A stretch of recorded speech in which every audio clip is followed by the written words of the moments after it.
I can feel James Baldwin's ghost. Here's why.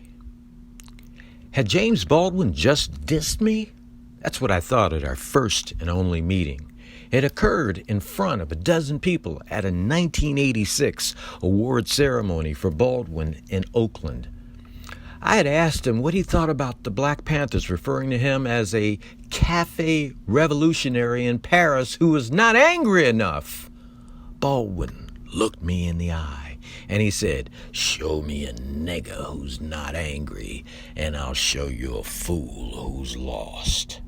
Stunned, I sat down thinking that maybe, just maybe, I'd been called a fool by Baldwin for quizzing him. In a way, it was a compliment. I had gotten his attention. He sure got mine. Baldwin died the next year in France, angry, I suspect. Coincidentally, this tension we shared in our single encounter more than 3 decades ago paralleled Baldwin's own internal struggle, his jihad, in the Academy Award-nominated documentary I Am Not Your Negro, directed by Haitian Raoul Peck, using Baldwin's own words. Now, some blacks didn't think he was angry enough, and many whites thought he was too angry, especially when he addressed police brutality and racism. At a 2018 screening of the film, a question swirled that day, and even today. How would James Baldwin write about the Black Lives Matter movement? And how would he want me to write about it?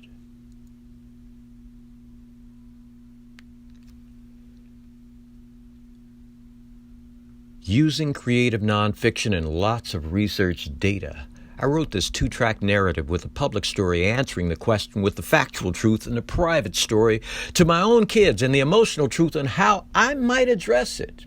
I call it James Baldwin's Black Lives Blues Are Mine. The private story includes how males in my family, both straight and gay, interact with women and transgender members on said subject that I believe Baldwin would welcome.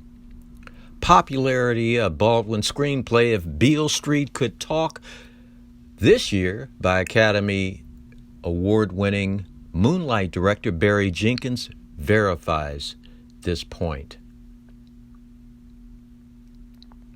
My second encounter with Baldwin's ghost occurred in 2016 at the James Baldwin Conference at the University of Paris, where I presented partly in French and in front of approvingly nodding family and friends of the great writer as I recounted the story you just heard.